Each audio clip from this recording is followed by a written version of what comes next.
बालाघाट शहर के जागपुर घाट वैनगंगा नदी पर एक पुल का निर्माण कार्य चल रहा है, जिसके बारे में जानकारी दी जा रही है कि वर्ष 2026 के अंत तक यह पुल पूरी तरह से बन चुका होगा। लेकिन उससे बड़ी खबर यह है कि यह पुल तो ठीक है, तय समय पर बनेगा या नहीं बनेगा, लेकिन इस पुल से जोड़ने वाली सड़कों का क्या होगा।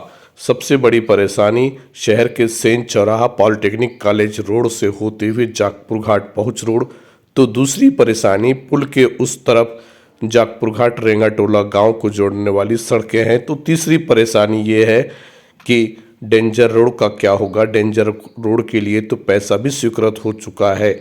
अभी बहुत बड़ी परेशानियां सड़कों को लेकर है। अभी पुल का निर्माण कार्य तो देरी से होगा, लेकिन सड़कों का क्या होगा, इस पर अभी किसी का कोई विचार या फिर कोई प्रस्ताव दिखाई नहीं देता। डेंजर रोड के हालात किसी से छुपे नहीं हैं। बारिश में कीचड़ और बाकी समय धूल, जैसा कि आप तस्वीरों में देख रहे हैं। हालांकि ये फुटेज पुराने हैं, लेकिन यह दिखाना भी जरूरी है क्योंकि इस रोड के लिए 18 करोड़ रुपया स्वीकृत हो गया है। जानकारी दी गई गर्रा से जागपुर घाट तक सिंगल लेन सड़क, क्योंकि वन भूमि का पेच अटका हुआ है, तो दूसरी ओर जागपुर घाट से लेकर गोंगले नवेगांव तक डबल लेन सड़क का निर्माण कार्य होगा। इसके लिए 18 करोड़ रुपए मिल चुके हैं, लेकिन अब समय के साथ राशि और बढ़ गई है। जानकारी मिली थी कि सीमेंट रोड का निर्माण कार्य होगा, जिससे सड़क बहेगी नहीं और भ्रष्टाचार की पोल खुलेगी नहीं, लेकिन अभी ऐसा कुछ होता दिखाई देता नहीं, क्योंकि अधिकारी कहते हैं कि जब तक इस सड़क पर पूरी तरह से आवागमन बंद नहीं होगा, निर्माण कार्य शुरू नहीं करवाया जा सकता। दूसरी ओर बड़े वाहनों को लवादा के रास्ते नेशनल हाईवे 543 से होते हुए रवाना किया जा रहा है। जिन वाहनों को शहर के भीतर आना होता है, वही डेंजर रोड का उपयोग करते हैं। लोक निर्माण विभाग के अधिकारी जानकारी देते हैं कि जब तक गर्रा रेलवे ओवरब्रिज का निर्माण कार्य पूरा नहीं होगा, पूरा का ट्रैफिक उस रोड पर डाइवर्ट नहीं होगा, तब तक इस सड़क का निर्माण कार्य शुरू नहीं किया जा सकता। बात भी सही है, क्योंकि वर्तमान दिनों में गर्रा रेलवे ओवरब्रिज का निर्माण कार्य चल रहा है। यह निर्माण कार्य 15 मार्च या फिर अप्रैल महीने तक पूरा होने की जानकारी मिल रही है। तब तक डेंजर रोड का निर्माण कार्य नहीं कराया जा सकता। दूसरी ओर पॉलिटेक्निक कॉलेज चौराहा सेन चौक से लेकर जागपुर घाट तक सिंगल लेन सड़क है। इस पर आवागमन यदि शुरू होता है तो बहुत अधिक अव्यवस्था होगी।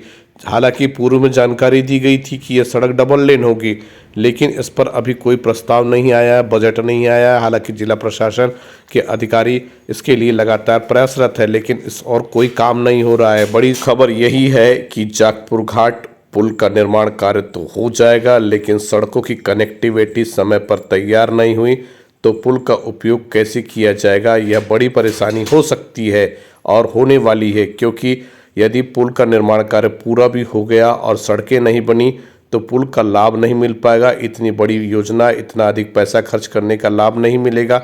यदि पुल का निर्माण कार्य पूरा हुआ और उसके बाद सड़कों का निर्माण कार्य पूरा करने की बारी आई, तो फिर इस पुल का उपयोग करने में लोगों को लंबा समय लग सकता है। जैसा कि अभी दिखाई दे रहा है कि डेंजर रोड का निर्माण कार्य पूरा नहीं हुआ है। दूसरी ओर जागपुर घाट रेंगाटोला गांव से लेकर नेशनल हाईवे तक का निर्माण कार्य पूरा नहीं हुआ है, क्योंकि कहा जा रहा है कि जैसे ही यह पुल पूरा होगा, यहाँ से नेशनल हाईवे सबसे अधिक पास होगा। और बात भी सही है, क्योंकि वर्तमान समय में गोंगले के रास्ते भोमोड़ी होते हुए नेशनल हाईवे जाना थोड़ा कठिन है। रात के समय तो यहाँ से आना किसी डेंजर से कम नहीं है, क्योंकि अंधेरा, ऊपर से ग्रामीण क्षेत्र और सुनसान एरिया पड़ जाता है। तो यही खबर है कि जागपुर घाट पुल का निर्माण कार्य पूरा होने के पहले यदि सड़कों का जाल नहीं बिछाया गया तो पुल का निर्माण कार्य पूरा तो हो जाएगा, लेकिन कनेक्टिविटी के लिए लोगों को फिर परेशान होना पड़ेगा। ट्रैफिक जाम की परेशानी बनी रहेगी।